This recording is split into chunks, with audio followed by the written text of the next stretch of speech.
Chicken mutton তো অনেক ভাবে খেয়েছেন, আজকে এই সমস্ত বাদ দিয়ে মাশরুমটা ট্রাই করলে কেমন হয়।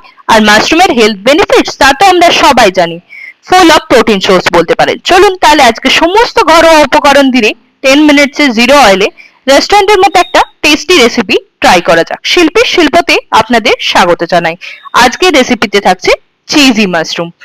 আচ্ছা, আমরা এখানে নিয়েছি মাশরুমের যে ডাটিগুলো হয়, ডাটিগুলো আমি এখানে ভেঙে নিয়েছিলাম। নিয়েছি চিলি ফ্লেক্স, অরিগানো, একটা ক্যাপসিকাম, ধনেপাতা আর কিছুটা রসুন।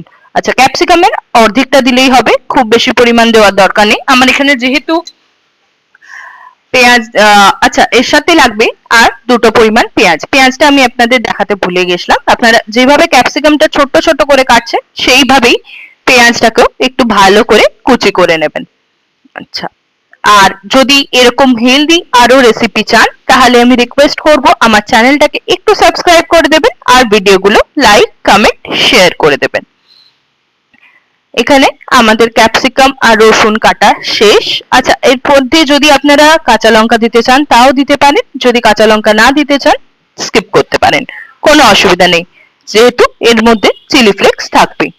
এখানে কাটাকাটি বাটাবাটির কাজ প্রায় শেষ। এবার সেই 1 চামচ পরিমাণ তেল, আর আমি এখানে নিয়েছি, যেহেতু এটা একটু চিজি চিজি খেতে হবে তাই জন্য নিয়েছি অল্প একটু পরিমাণ বাটার। বাটারের মধ্যে নুন দিয়ে তার মধ্যে আমি 1 চামচ পরিমাণ সাদা তেল দিয়ে যে পেঁয়াজটাকে কেটে রেখেছিলাম কুচি করে, পেঁয়াজটা ভাজতে বসিয়ে দিলাম। পেঁয়াজটাকে একটু লাল লাল করে ভাজতে হবে। পেঁয়াজটা যতক্ষণ ভাজা হচ্ছে এর মধ্যে আমি দিয়ে দিলাম রসুন কুচি। রসুন কুচি পুরোটা দেবেন না, রসুন কুচি হাফটা দেবেন। এবার বাকি কাজের পালা। যে রসুনের হাফ কুচিটা ছিল তার মধ্যে আমি দিয়ে দিয়েছি কিছুটা পরিমাণ চিজ। আচ্ছা, এখানে আপনারা যদি ডাইস চিজ ব্যবহার করেন তাহলে খুবই ভালো, না হলে বলবো চিজটাকে একটু গ্রেট করে নেবেন। এর সাথে 1 চামচ অরিগানো, 1 চামচ চিলি ফ্লেক্স, 1 চামচ নুন, এই দিয়ে মাখিয়ে নিলাম। এবার মাশরুমটা যে গোল গোল করে আমরা কেটে নিয়েছিলাম সেই মাশরুমের মধ্যে এই চিজগুলোকে আমরা এরকম চামচের সাহায্যে ভরে দেবো। খুবই ইজি, আপনারা ভরতে শুরু করলে দেখবেন আরামসে ভরা হয়ে যাচ্ছে। এই যতটা পরিমাণ আপনার মাশরুম আছে সেই হিসেবেই আপনি চিজটা ব্যবহার করবেন, এক্সট্রা বেশি চিজ নেওয়ার কিন্তু কোনো দরকার নেই। এবার বাকি কাজের পালা। এবার এই যে পেঁয়াজটা আমরা ভেজে রেখেছিলাম তার সাথে আমি এখানে দিয়ে দিলাম ক্যাপসিকাম, আর আদাটা আমি বাটতে ভুলে গেছিলাম তাই আদাটা কড়াইয়ের মধ্যেই গ্রেট করে দিয়ে দিলাম। এই আদা আর ক্যাপসিকাম দিয়ে একটু ভালো করে নাড়াচাড়া করে নিতে হবে।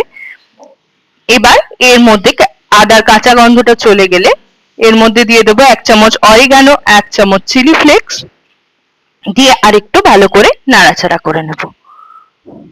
কি দেখেই মনে হচ্ছে না খুব তাড়াতাড়ি হয়ে যাবে? একদমই তাই, খুব তাড়াতাড়ি এবং খুব টেস্টি। তবে হ্যাঁ, খেয়ে অবশ্যই জানাবেন আপনাদের খেতে কেমন লাগলো। আমি এখানে নিয়ে নিয়েছি 1 চামচ পরিমাণ ক্রিম, একটা ছোট বাটিতে 2 চামচ পরিমাণ ক্রিম। আর আপনারা যদি ক্রিম ইউজ না করতে চান তাহলে আমি বলবো যে দুধের সরটা থাকে সেটাও আপনারা ইউজ করতে পারেন, বা এই পর্যায়ে আপনারা একটু দইও দিতে পারেন। এবার এটাকে গ্যাসের ফ্লেমটা বাড়িয়ে একটুখানি ফুটে উঠলে, আচ্ছা আমার চিজটা একটু পরিমাণ বেশি হয়ে গেছিল তাই আমি এখানে চিজটাও দিয়ে দিলাম, ফেলে দেওয়ার দরকার নেই। এবার এটা ফুটে উঠলে তার মধ্যে আগে থেকে যে মাশরুম গুলো আমি এখানে পুর ভরে রেখেছিলাম সেই পুর ভরা মাশরুম গুলো এর মধ্যে দিয়ে একটু ঢাকা দিয়ে দেবো। ব্যাস, গ্যাসের ফ্লেমটাকে একদম লোতে রাখবেন আর একটু মাঝে মাঝে নেড়ে দেবেন যাতে দেখবেন নিচে লেগে না যায়। ঠিক আছে, এইভাবে আবার ঢাকা দিয়ে মিনিট 5 মতো রেখে দেবেন। ব্যাস, মিনিট 5 মতো রেখে দিলেই দেখবেন চিজ গুলো মেল্ট হয়ে গেছে আর চিজ গুলো মাশরুম থেকে বেরোচ্ছে না, ব্যাপারটা ঘন হয়ে এসছে। এরপর আমরা যে ধনে পাতাটা রেখেছিলাম ধনে পাতাটা ভালো করে কুচিয়ে এর মধ্যে দিয়ে দেবেন। ধনে পাতাটা দেওয়ার পর মিনিট 2-3 ফুটিয়ে নেবেন একটু নাড়াচাড়া করে। আর হ্যাঁ, নাড়ার সময় অবশ্যই খেয়াল করবেন মাশরুম গুলো যেন উল্টো না হয়ে যায়। যদি মনে হচ্ছে কোনো মাশরুম উল্টো হয়ে গেছে তাহলে একটু খুন্তির সাহায্যে এটাকে সোজা করে দেবেন। ব্যাস, এবার আর কি আপনার রান্না একদম রেডি। রুটি, পরোটা বা জিরা রাইস বা গার্লিক রাইস যার সাথে খুশি পরিবেশন করুন, একদম 1 থালা ভাত চেটে পুটে সাফ হয়ে যাবে। আর খেয়ে অবশ্যই কমেন্ট সেকশনে জানাবেন খেতে কেমন লাগে।